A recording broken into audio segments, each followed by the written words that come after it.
Amen, alléluia. Bonjour, bonne matinée, bon dimanche. J'espère que ça va bien. Oh boy, ça va-tu bien? Oui! Alléluia. Je présume que le Seigneur a fait des belles choses pour vous cette semaine. Amen, merci Seigneur. Donc, advenant Pépin, vous voyez la maison en différé, on vous salue chaleureusement, alléluia. J'espère que ça va bien dans votre coin de pays. Nous ici, ça va super bien. Donc, advenant votre Pépin, on sort à votre droite en arrière. Les portes sont là, on les ouvre doucement. Maman, emmenez les enfants ici aussi à votre gauche. On va offrir notre journée à l'Éternel, le Dieu Tout-Puissant, celui qui répond aux prières. Amen. Seigneur Jésus, je te remercie de ta dignité. Je te remercie de ta sainteté. Je te remercie de ta puissance. Et je te remercie parce que tu réponds aux prières. Tu nous aimes. Tu aimes ton Église. Tu aimes la ville de Saguenay. Et Seigneur, ce matin, on veut t'offrir notre âme, notre esprit, notre présence, notre voix pour te louer et nos oreilles pour t'écouter. Donc, Seigneur, viens siéger ce matin au milieu des louanges, au milieu de ton Église. À ceux qui sont en distance avec nous, en ton nom, Jésus, tu es le bienvenu. Amen. Alléluia. On va se lever debout. On va accompagner nos musiciens. Amen. Vous aussi à la maison, vous pouvez vous lever. Alléluia. Alléluia. Le Seigneur est bon. En tout cas. Alors, je vous invite à chanter, à vous lever, à participer, à taper des mains, parce qu'on peut se réjouir dans la présence de notre Seigneur, parce qu'il en est digne. Alléluia, Jésus. Alléluia. Yeah.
veux du soleil jusqu'à son couchant. Son amour durera jamais, car la grâce de Dieu nous persévérons.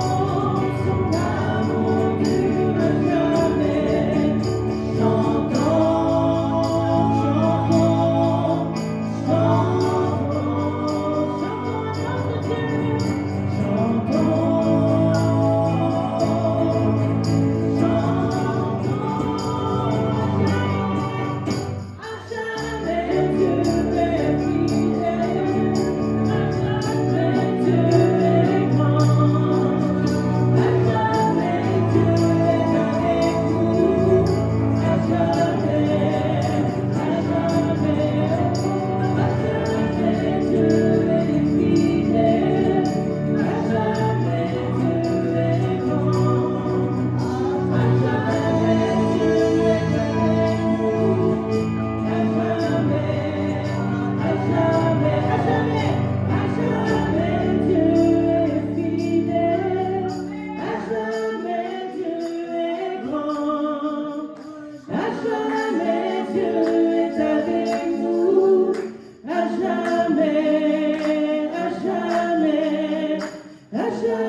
une attitude digne. Jésus a manifesté beaucoup d'amour lors du dernier repas qu'il a pris avec ses disciples. Et le récit de ce dernier repas est contenu dans les évangiles. Et ça se dit comme ceci. Pendant qu'il mangeait, Jésus prit du pain et prononça la prière de bénédiction. Puis il le rompit et le donna aux disciples en disant, « Prenez, mangez, ceci est mon corps. » Il prit ensuite une coupe et remercia Dieu. Puis il la leur donna en disant, « Buvez-en tous, car ceci est mon sang, le sang de la nouvelle alliance qui est versé pour beaucoup, pour le pardon des péchés. » Seigneur, nous te remercions de t'être sacrifié toi-même, d'avoir accepté ce mandat de la part du Père très saint, de prendre une chair comme la nôtre, de subir toutes les choses qu'un homme peut subir. Et même toi, Seigneur, tu as supporté le mépris. Tu as pris plaisir dans la souffrance afin d'accomplir la volonté du Père. Tu as accepté ultimement, Seigneur, les crachats, les insultes, le mépris, la couronne d'épines, la moquerie, le fouet, les clous. Tu as tout accepté ça, Seigneur, parce que tu nous aimais, chacun personnellement. Et tu as monté sur cette croix, et sur cette croix, ton sang a coulé, et tu as donné ta vie pour ceux que tu aimais. Seigneur, nous te remercions d'avoir versé ton sang. Nous te remercions que par ce sang, tous nos péchés sont pardonnés, et que nous sommes réconciliés avec le Père, et que nous faisons maintenant un avec toi. Seigneur, merci. Prenons ensemble les éléments.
Ce chant-là puissant, avec la majesté, la foule qui louait Dieu et les gens qui se promenaient avec des banderoles pour louer la sainteté de Dieu. Et ce chant-là est puissant. Alléluia. Merci Seigneur. Juste avant, je ne vais pas l'oublier, on va avoir besoin de tous et chacun à la fin pour que vous puissiez nous aider à ramasser la salle, parce qu'il y a eu un décès, donc cette semaine, les gens vont avoir besoin du local ici. Donc, après l'événement, on va tous s'entraider pour ramasser la salle. Merci Jésus. Alléluia. Je veux remercier le Seigneur. Ce matin, j'ai eu des bonnes nouvelles. Nous avons prié pour une dame Et le Seigneur a agi tellement puissamment que lorsqu'elle est allée chez le médecin, il n'y avait plus de traces de ce que nous avions prié pour elle. Amen. Moi, ça me touche parce que Dieu répond aux prières. Et la personne a dit merci parce qu'elle sait qu'on a prié pour elle. Amen. Merci Seigneur. Continuons, persévérons dans la prière. Dieu agit. C'est vraiment bénissant et touchant en espérant que cette dame puisse, à un moment donné, faire la paix avec le Seigneur. C'est le but de notre prière. Amen. Et puis, pour les annonces, ben, cette semaine, c'est la fête à Ange Caleb, le 14 janvier. Il va avoir quel âge déjà? 13 ans, wow, ça pousse vite. Fait que joyeux anniversaire, Ange Caleb, alléluia. Et si c'est l'anniversaire de quelqu'un, c'est-tu votre anniversaire? Non, j'ai pas de salut. Donc, l'Église Esprit Vie du Royaume vous souhaite joyeux anniversaire, vous à la maison. Fidèle, amen, merci Seigneur. Aussi, le Zoom avec Eddie recommence cette semaine. Cette semaine, demain, semaine jeûne et prière. On commence par un repas, oui, amen. On commence par un repas, une journée, et si possible, tant que le Seigneur va vous dire, go, on continue, on jeûne et prie, parce que notre ville, notre pays, notre province a besoin qu'on s'unisse dans la prière, s'humilier devant Dieu, pour que la ville de Saguenay vienne à l'Éternel. Alléluia. Ensuite, femme de foi, le 21, chez notre sœur Cynthia. Donc, à 10h, les madames, 10h le 21, réservez votre matinée pour la prière en support pour l'Église. Nous sommes en support pour l'Église. Alléluia. Aussi, la semaine prochaine, on recommence nos soirées partage et prière. Donc, ça va se faire à l'Église. Puis, s'il y a quelque chose, s'il y a un nouvel événement, on vous le communiquera. Régent aime ça, lui communiquer les informations. Donc, on va prier pour les gens en détresse. On va prier pour les gens dans le besoin. Beaucoup de gens sont en souffrance. Beaucoup de gens arrivent le dimanche, ça va bien qu'un beau sourire. Puis le lundi, les tracas, les soucis vraiment arrivent trop vite sur nos épaules. Donc, on va tout élever pour le Seigneur. Lui donner tous ces fardeaux-là. Seigneur Jésus, je te remercie. Merci, Éternel. Merci parce que toi, on l'a chanté tantôt, ta fidélité. Toi, tu es fidèle. Nous sommes infidèles. Nous donnons des paroles que nous n'accomplissons pas. Nous ne sommes pas fidèles. Mais toi, ta fidélité est tellement insurpassable. Tu es tellement grand. C'est pourquoi, Seigneur, on vient te confier, te donner nos fardeaux, nos soucis, mais nos amis, nos bien-aimés, ceux qui sont en souffrance. On sait qu'il y a des gens en ce moment qui sont dans des décès, dans des salons funéraires, parce qu'un bien-aimé est parti en espérant qu'il soit avec toi. Seigneur Jésus, touche profondément. Touche par ton sang précieux tous ceux qui sont malades, ton sang qui a coulé à la croix, qui a vaincu l'ennemi. L'ennemi ne s'attendait pas à ça, mais toi, tu l'as vaincu parce que ton sang est pur. Alléluia. Tu bénis les dîmes, tu bénis les offrandes. Seigneur, c'est à toi la richesse. Donc, on te redonne ce qui te revient. En ton nom, Jésus, amen. Donc, dites à quelqu'un, vous m'avez manqué cette semaine, vous manquez vos distances et vous m'avez manqué la semaine passée. Si vous manquez, amen.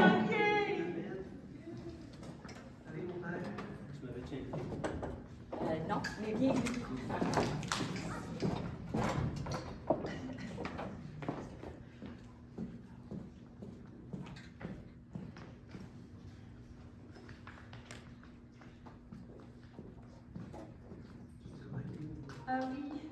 Alléluia. Amen. Bonjour à tous ceux à qui j'ai pas eu l'opportunité de le dire, considérez-vous comme étant salués. Oui, cette semaine, le jeûne et prière, c'est important. C'est important pour les disciples de jeûner et de prier. Et vous savez, ceux qui me connaissent, pour moi, il n'y a pas deux manières d'envisager le jeûne. C'est, en fait, c'est de s'abstenir de manger. De manger. S'abstenir de nourriture. Alors, on saute, comme il disait, on saute un repas, un deuxième repas, et on va jusque-là où le Seigneur veut nous emmener dans le jeûne. On ne s'attend pas à ce que tout le monde jeûne pendant toute la semaine. Néanmoins, si chacun fait un petit bout dans la semaine, un repas, deux repas, un jour, 2 jours, le Seigneur va répandre sa grâce sur nous, il va entendre nos prières, il va prêter une oreille favorable. Parce qu'il est agréable pour Dieu de voir ses disciples marcher dans ses voies, mais aussi jeûner. Parce que quand on jeûne, on démontre que nous ne sommes pas le maître de notre vie et de notre corps, mais c'est Christ qui en est le maître. Donc, pour ce qui est des réunions de prière, ça va avoir lieu ici. Il faut bien utiliser nos locaux, on les a. Donc, il faut en profiter pendant que ça passe. Alléluia. Alors, ce matin, le titre du message, c'est « Heureux ceux qui s'aiment ». C'est un message que le Seigneur a déposé dans mon cœur et je souhaite qu'il puisse être pour vous une source de bénédiction. Mais juste avant d'entrer dans le message, nous allons prier. Seigneur, nous te rendons grâce pour l'opportunité que nous avons de pouvoir nous arrêter dans la semaine pour se réunir au jour du Seigneur et d'entendre ta parole, de pouvoir te prier, t'adorer, mais aussi d'entendre ta parole. Car ton esprit a des choses à communiquer à nos cœurs. Il veut nous faire grandir, il veut nous faire maturer, progresser dans la sainteté. Alors nous nous soumettons à toi, Seigneur, nous nous soumettons à ton Saint-Esprit. Fais ton œuvre dans nos cœurs, nous le demandons au nom de Jésus. Amen. Alléluia. Je suis en train de lire un ouvrage quand même assez important sur, en fait, une autobiographie de Reinhard Bonnke, pour ceux qui connaissent. Et puis, c'est assez impressionnant. Il pourrait arriver que je sois influencé un peu dans mes communications par les choses que je lis dans ce livre. Et je rends grâce au Seigneur. Vous savez, il y a des gens qui nous ont précédés dans la foi. C'était des géants. S'il n'y avait pas eu de géants dans la foi, peut-être que l'Évangile ne serait pas parvenu jusqu'à nous. Et je rends grâce au Seigneur de ce que des personnes, Dieu a déposé des appels dans le cœur de personnes tout au long du christianisme, et que ces personnes se sont montrées obéissantes pour prêcher l'Évangile, et que cet Évangile soit parvenu jusqu'à nous. Autrefois, j'étais chrétien, mais je ne connaissais pas le Seigneur Jésus. Aujourd'hui, je suis chrétien et je connais le Seigneur Jésus. Et il me connaît aussi. Et c'est ça notre défi à Saguenay. Ce n'est pas de visiter les chrétiens, c'est de les faire venir à la connaissance de Jésus-Christ afin qu'ils aient une relation intime et personnelle avec leur Sauveur. C'est ça notre défi. Alors, heureux ceux qui s'aiment, voilà le titre. La semaine passée, vous vous souvenez un peu de ce qu'on a amené dans la parole. On a parlé de l'action du Saint-Esprit, comment le Saint-Esprit agit dans la vie du croyant. Et combien c'est important d'entendre la voix de l'Esprit, de mourir à soi-même et d'entendre ce que le Saint-Esprit dit. Parce qu'il nous parle. Si tu es disciple de Jésus-Christ, l'Esprit te parle. Non seulement il te parle, mais il te transmet les demandes qui viennent de Dieu parce qu'il veut que tu accomplisses ses volontés. Mais, à bien y regarder, notre Seigneur est maître, est patient. Il est patient envers nous. Parce qu'on est lent à croire ce qu'il nous dit. Ça fait assez longtemps que je suis chrétien pour savoir que les chrétiens sont lents à comprendre ce que le Seigneur veut dire. L'Esprit nous parle, mais la voix du Saint-Esprit se confond avec les autres voix. Il y a les voix à l'intérieur. Ce sont des bruits plus que des voix, bien souvent. Il y a les voix à l'extérieur également. Ce sont des bruits aussi. Dans les bruits extérieurs, il y a notre culture, la manière dont on a été élevé, nos amis chrétiens, ce qu'ils disent, ce qu'ils pensent ou ce qu'ils peuvent penser de ce qu'on va faire. Il y a les bruits de notre arrière-plan religieux, ça c'est tout un bruit.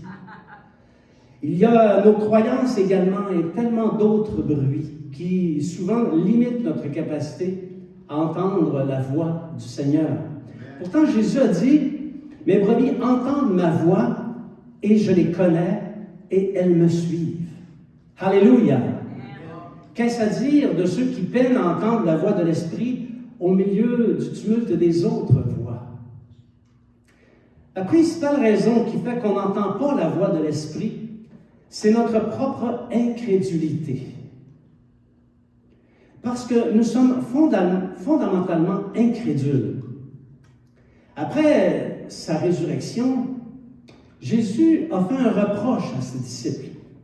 Quel est ce reproche? Eux qui avaient pourtant mangé et bu avec lui pendant 3 ans, presque 3 ans, il leur a reproché leur incrédulité. Il a dit, on va aller voir le passage dans l'Évangile de Luc, chapitre 24, verset 25. Alors Jésus leur dit, « Ô hommes sans intelligence et dont le cœur est lent à croire tout ce qu'ont dit les prophètes. Et voilà, c'est aux apôtres qui disaient ça. C'est quand même quelque chose. Dieu voulant bientôt, peut-être je ferai un message sur la propension des disciples à ne pas croire ce qu'ont dit les prophètes et que ça les place dans une voie d'évitement, c'est-à-dire ils tardent avant d'entendre et de croire et de découvrir les vérités dans les Écritures. Ceci dit, la volonté de Dieu, c'est ça qui nous intéresse. Amen. Si l'Esprit nous parle, si l'Esprit nous appelle, c'est pour accomplir la volonté de Dieu. Et la volonté de Dieu, elle n'est pas difficile à comprendre. C'est le salut des âmes. Parce que c'est le salut des âmes qui explique le dessein de Dieu de se former un royaume sur la terre. Sans le salut des âmes, en fond, cet élément, il n'y a pas de royaume de Dieu. Pas besoin de sacrifice. Pas besoin de témoignage d'église. Pas besoin de ministère. Rien de tout ça. Si on enlève le salut des âmes, on n'a plus besoin de ça. On efface tout et on recommence en faisant bien attention cette fois-ci. Tant qu'à recommencer, on va recommencer comme il faut. On ne mettra pas l'arbre de la connaissance du bien et du mal dans le jardin d'Éden pour éviter qu'à nouveau la chute se produise.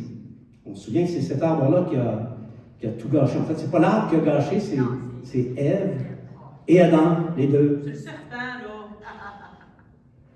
Alors, c'est pas comme ça.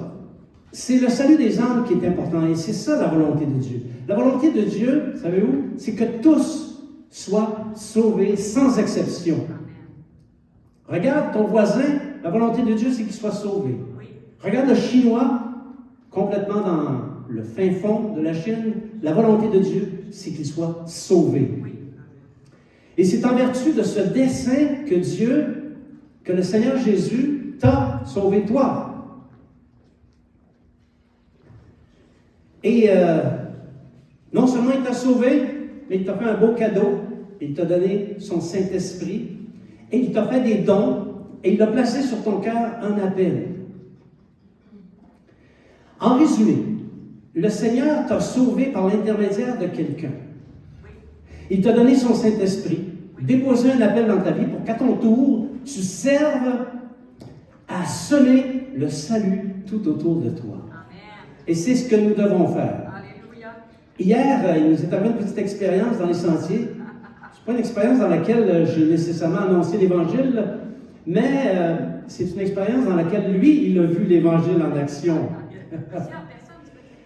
Alors, oui, quelques personnes ont vu l'Évangile en action. Et ça commence comme ça. Nous devons semer le salut tout autour de nous, dans toutes ses formes, afin que les hommes soient rachetés, qu'ils puissent former le grand royaume de Dieu. Savez-vous, Jésus ne peut pas revenir sur la terre tant et aussi longtemps que la dernière âme à être sauvée ne l'a pas été. Lorsque la dernière âme à être sauvée sera sauvée, Jésus-Christ pourra revenir sur la terre. Est-ce que tu cherches la volonté de Dieu pour ta vie? Bien, je vais te la dire. La volonté de Dieu pour ta vie. C'est simple. Il veut que tu sèmes le salut dans le champ dans lequel tu te trouves. C'est aussi simple que ça. Il y en a qui se cassent la tête des fois. C'est quoi? Je ne sais pas c'est quoi la volonté de Dieu. Je cherche la face de Dieu pour découvrir sa volonté. Sa volonté, c'est que tu sèmes le salut. Amen. Pas la terreur, ni l'angoisse. Le salut. Ésaïe chapitre 32, verset 20. Heureux vous qui partout semez le long des eaux et qui laissez sans entrave le pied du bœuf et de l'âne. Amen, alléluia. Heureux vous qui partout semez le long des eaux. Qu'est-ce que ça signifie ce passage dans le contexte du message de ce matin? Quelle leçon ce passage nous enseigne-t-il? Un passage anodin en apparence. Et comment inspire-t-il les manières de Dieu d'agir? C'est le sens de notre méditation de ce matin. Est-ce que vous êtes avec moi? Amen! Alléluia. Semer au milieu de l'adversité. Tout le chapitre 32 dans lequel on a extrait notre passage parle du châtiment de Dieu sur le grand royaume de la Syrie qui, à l'époque, au 8e siècle avant Jésus-Christ, était le tyran des nations. C'était une grande domination, la Syrie. Il faisait beaucoup de mal autour des nations, chez les nations alentours. Mais ce passage parle aussi beaucoup de la restauration d'Israël, et pas seulement la restauration des suites de la tyrannie assyrienne, mais la restauration d'Israël dans les derniers jours. Et c'est ça qu'il faut comprendre du chapitre complet. Heureux vous qui semez. La lecture de ce verset, je ne sais pas si vous vous en êtes aperçus, ceux qui connaissent l'agriculture peut-être se sont aperçus de la petite problématique, parce qu'il y a une petite problématique dans le verset. Parce que les semailles semblent précéder le travail de la charrue, et la charrue est composée d'un attelage interdit dans la loi. Est-ce que vous l'aviez vu? Non. Regardez Deutéronome, chapitre 22, verset 10. Tu ne laboureras point avec un bœuf et un âne attelés ensemble. Vous commencez à voir la problématique? Ésaïe termine la prophétie par cette phrase qui est énigmatique. Que peut donc signifier ce mystère qui se rapporte au dernier jour? Il faut avoir l'œil averti, n'est-ce pas? Le grand chant du monde. Il s'agit clairement du travail dans un champ, ce verset, du travail dans un champ en vue de la grande moisson à venir. Il parle de ceux qui annonceront la bonne nouvelle dans le monde jusqu'au jour où la grande moisson surviendra sur la terre. Alors, sachant que le contexte est celui de la fin des temps, si on ajoute le verset précédent, voici ce que ça donne, Ésaïe chapitre 32, verset 19. Mais la forêt sera précipitée sur la grêle et la ville profondément abaissée. Heureux, vous qui partout semez le long des eaux et qui laissez sans entrave le pied du bœuf et de l'âne. Alléluia! Donc on peut comprendre que les oppresseurs de la fin des temps, c'est le monde représenté par les arbres et la ville qui dominera sur le monde entier à la fin des temps. Elle est appelée la ville. Ils seront détruits par les châtiments de Dieu. Ésaïe sous-entend que les dominateurs, les destructeurs de la terre qui agiront à la fin des temps seront détruits. Mais ceux qui sèment la bonne nouvelle seront actifs pendant ce temps-là.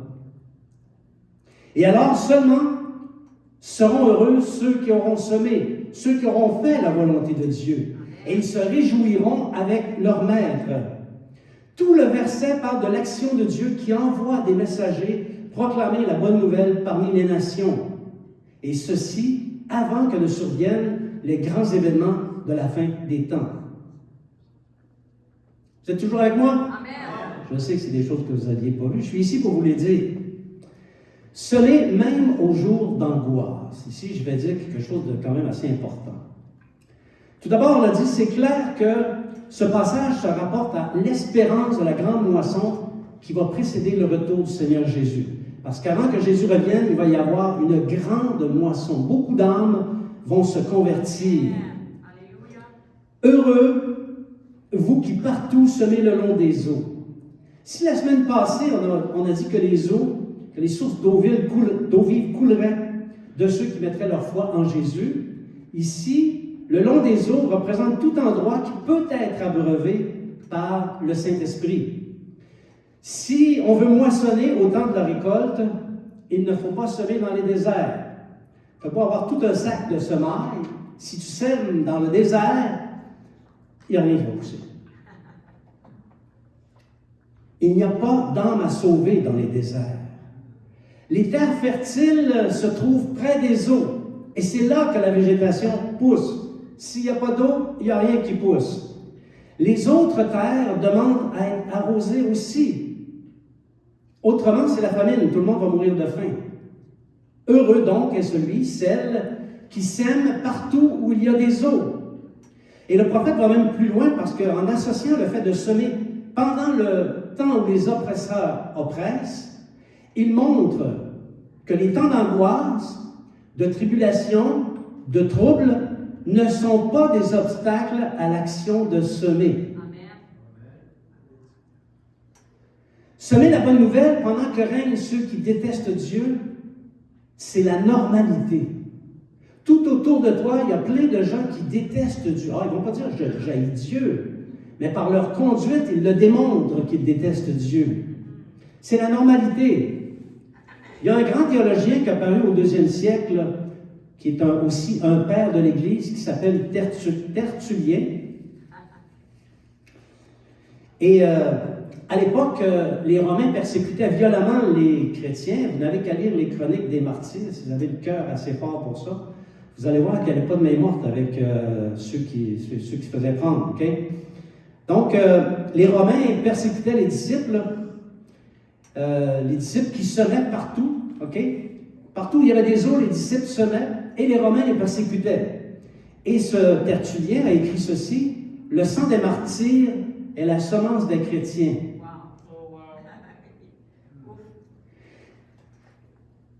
Il disait ça parce que Rome, malgré le fait qu'il persécutait les chrétiens pour éliminer la menace chrétienne, c'est le contraire qui s'est produit. Le royaume de Dieu, l'Église, a grandi, a connu une croissance extraordinaire, elle s'est répandue dans tout le monde. Amen.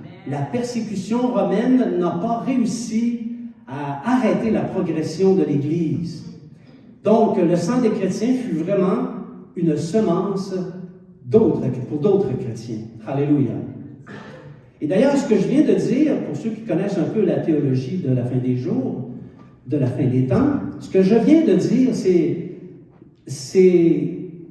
ça constitue une preuve biblique flagrante que l'idée selon laquelle l'Église de la fin sera enlevée avant les tribulations est une hérésie.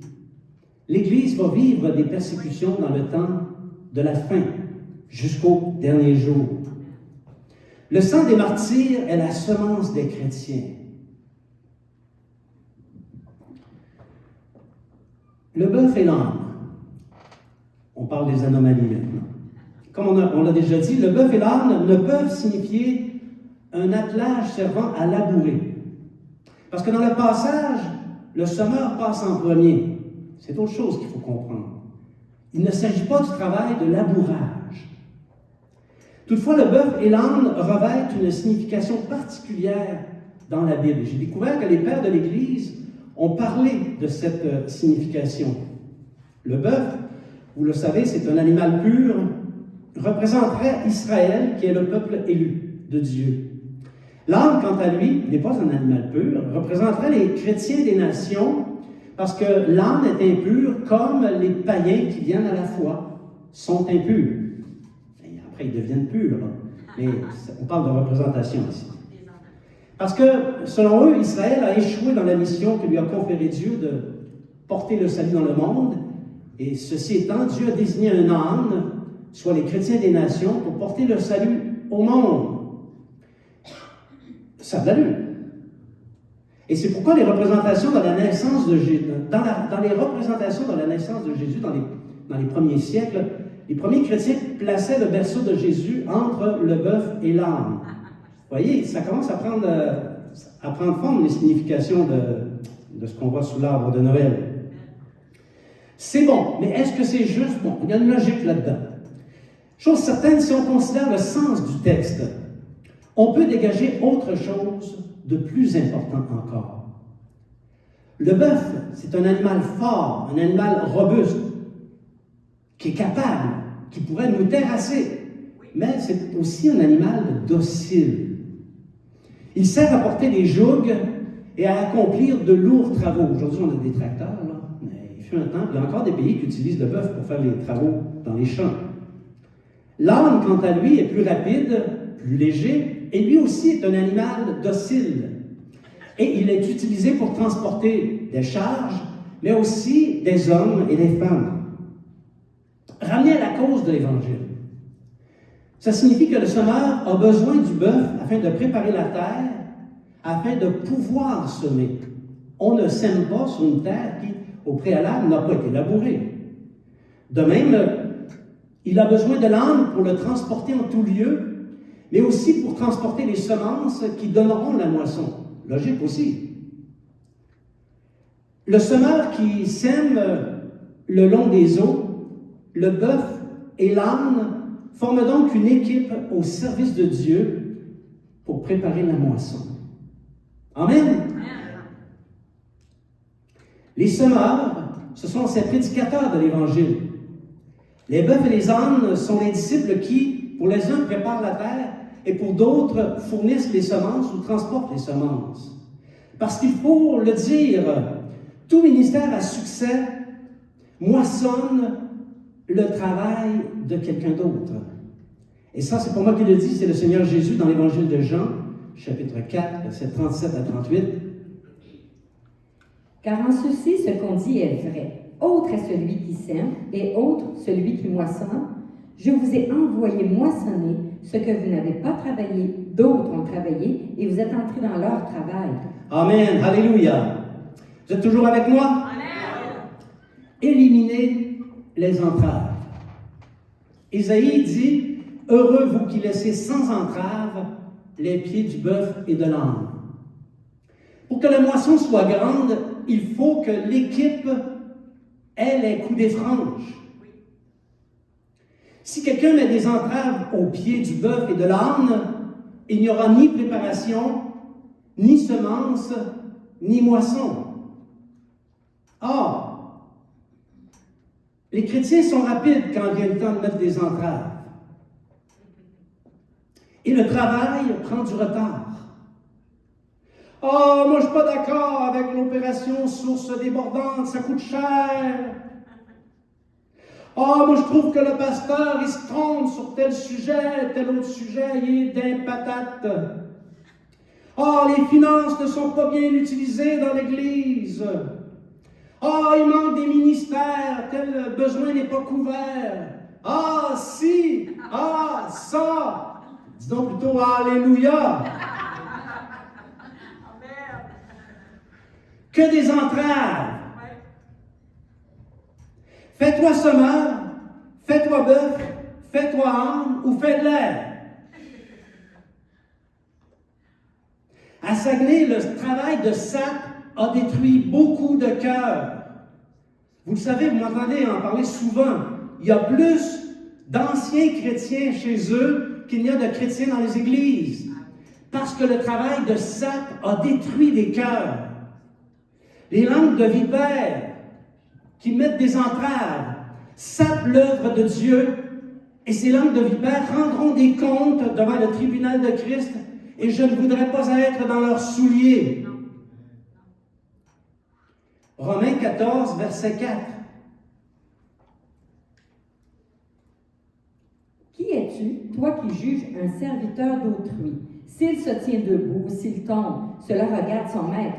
Mais il se tiendra debout, car le Seigneur a le pouvoir de l'affermir. Voilà. Quand tu vois un serviteur qui fait équipe pour semer, laisse-le tranquille. Laisse-le semer. Laisse-le travailler. Arrête de critiquer ses méthodes. Les semeurs, les bœufs, les ânes appartiennent au maître et le maître sait très bien quoi faire avec ses équipes. Et qu'est-ce qu'il a à faire avec ses équipes? C'est simple. Semer le long des eaux. Et tout ça en vue de la moisson. Qu'importe les conditions, même les erreurs et les mauvaises décisions, erreurs et mauvaises décisions qui, du reste, sont décriées par des langues de vipères qui ne sont absolument pas crédibles. Quand tu entends quelqu'un parler d'un serviteur de Dieu, fais le taire. Avant même que tu saches qu'est-ce qu'il va dire, parce que peut-être il va semer quelque chose dans ton cœur qui va te faire regarder de travers le serviteur de Dieu et qui va mettre une entrave au pied des bœufs et des ânes. Êtes-vous toujours avec moi? Amen. Personne n'a le droit de mettre des entraves aux équipes que Dieu a mis en place et qui sèment. Alléluia. Semer envers et malgré tout. Vous êtes encore avec moi, oui? Il faut semer la bonne nouvelle. Parfois, nous, les chrétiens, on complique les choses. Ce qui est simple, on le rend compliqué. La bonne nouvelle est simple. Tous ont péché et sont perdus. Tu as appris le verset par cœur, Romains 3, 23, et aussi Romains 6, 23. Répète après moi. Romains 3, 23. Romains 6, 23. Tous ont péché et sont perdus. C'est bon. Cependant, Dieu a aimé le monde Tout le monde est perdu, mais Dieu a aimé le monde tellement qu'il a donné son Fils, son unique, et lui seul peut sauver les perdus. Personne d'autre ne peut sauver que Jésus seul. Et Jésus, généreux comme il est, après nous avoir pardonné même les choses les plus impardonnables, nous donne son Saint-Esprit afin que la pensée de Dieu puisse nous être communiquée. Et il nous autorise à nous mettre à son service et il nous donne aussi la vie éternelle. Tout récemment, quelqu'un me disait, moi j'ai peur, je pense beaucoup à la mort. J'ai peur de la mort. J'ai répondu à cette personne, moi je n'ai pas peur de la mort, j'y pense. Mais je n'ai pas peur de la mort parce que je sais très bien ce qui va se produire lorsque mon cœur va cesser de battre. Je connais exactement l'endroit où je vais me trouver et c'est un endroit qui a été préparé spécialement pour moi par la main du grand architecte. Est-ce que ça, c'est pas une bonne nouvelle? Est-ce que c'est pas une bonne chose à communiquer à ceux qui sont perdus? La bonne nouvelle doit être prêchée le long des eaux. Romains chapitre 10, versets 13 à 18. Car quiconque invoquera le nom du Seigneur sera sauvé. Comment donc invoqueront-ils celui en qui ils n'ont pas cru? Et comment croiront-ils en celui dont ils n'ont pas entendu parler? Et comment en entendront-ils parler s'il n'y a personne qui prêche? Et comment y aura-t-il des prédicateurs s'ils ne sont pas envoyés selon qu'il est écrit, qu'ils sont beaux les pieds de ceux qui annoncent la paix, de ceux qui annoncent de bonnes nouvelles? Mais tous n'ont pas obéi à la bonne nouvelle. Aussi, Ésaïe dit-il, Seigneur, qui a cru à notre prédication? Ainsi, la foi vient de ce qu'on entend, et ce qu'on entend vient de la parole de Christ. Mais je dis, n'ont-ils pas entendu? Au contraire, leur voix est allée par toute la terre et leur parole jusqu'aux extrémités du monde. Alléluia! Voilà le travail de l'Évangile. Si tu trouves que tes pieds sont laids, annonce l'Évangile. Annonce la bonne nouvelle. Et la Bible même dit que tes pieds seront beaux. Alléluia! Et ce n'est pas la partie la plus honorable du corps, les pieds. Ça a besoin de beaucoup de soins. Par la prédication de la parole, le Seigneur rend ses serviteurs participants du grand dessein de bâtir son Église. Ma conversion personnelle dépend beaucoup, pas entièrement, parce que c'est quand même le produit d'un cheminement, mais elle dépend beaucoup de quelqu'un qui un jour a osé me parler du salut de Dieu. Et pour chacun de nous, si nous sommes convertis, c'est la même chose. Les temps actuels, bien-aimés, sont davantage favorables au salut qu'on pourrait le croire. Ça ne va pas bien dans le monde. Vous avez vu un peu ce qui se passe aux États-Unis, à Los Angeles? Vous voyez un peu ce qui se passe au Moyen-Orient? Vous voyez un peu ce qui se passe en Europe de l'Est?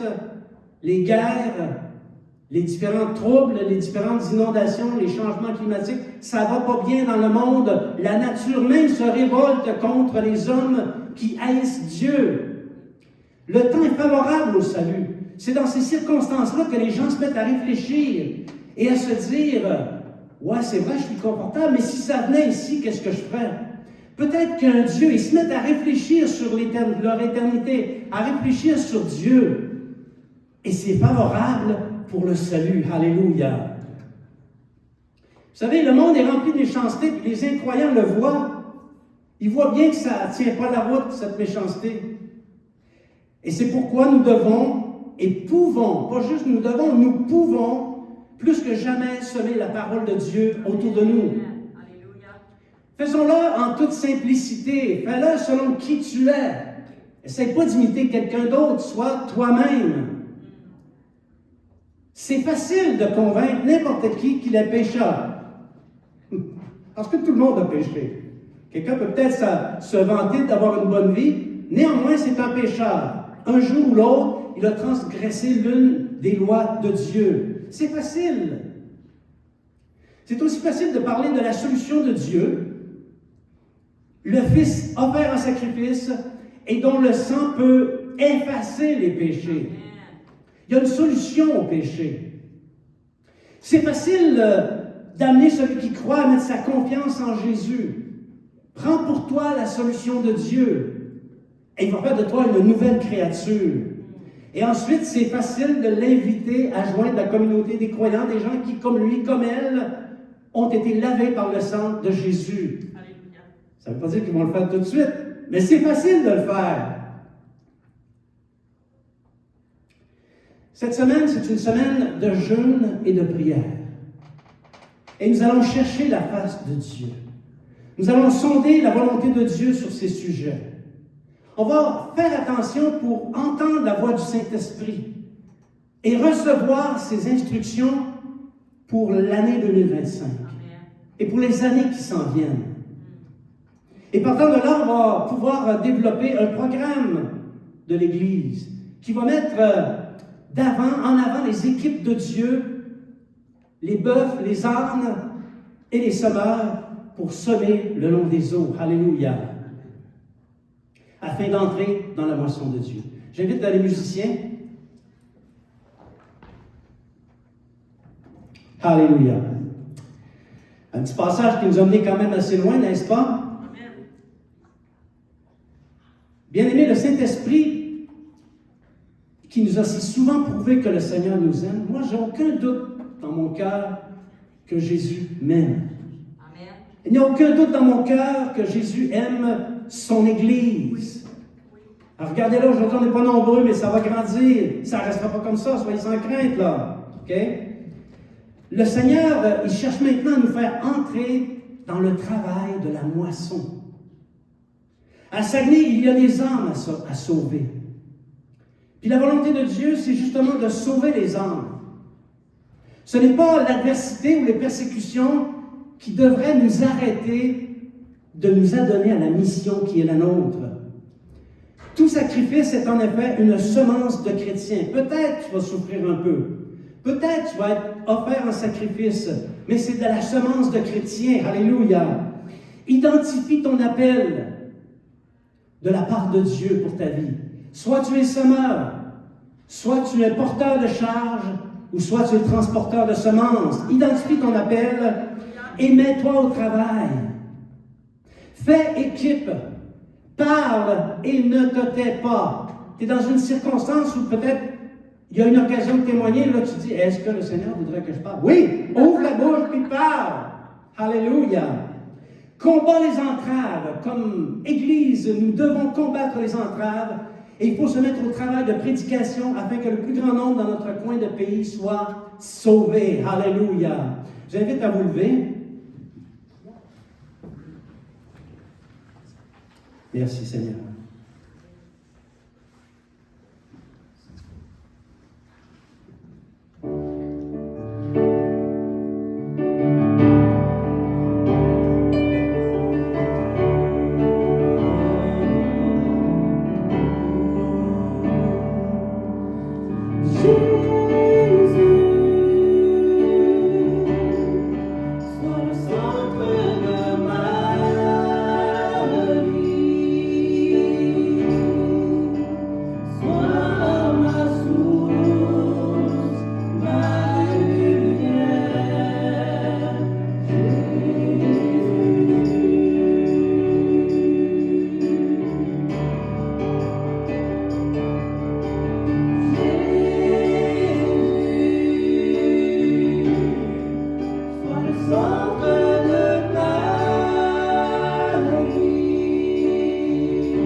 te remercions d'être le centre de notre vie. Mais Seigneur, on a tellement de choses à apprendre.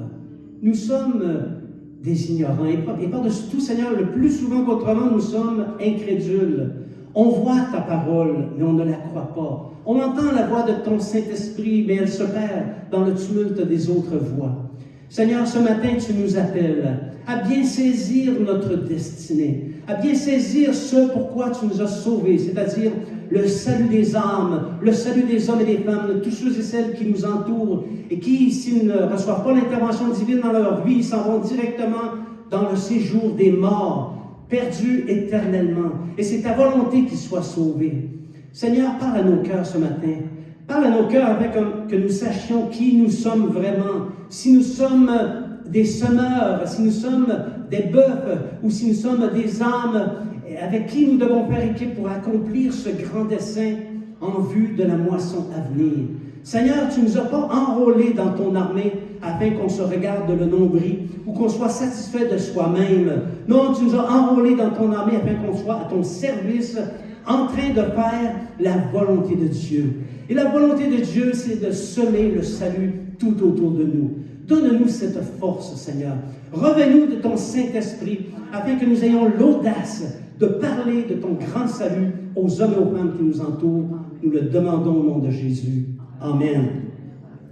Nous allons, je vais faire la prière de conclusion. Si quelqu'un a un besoin de prière, il peut simplement s'avancer à l'avant et nous allons prier pour lui.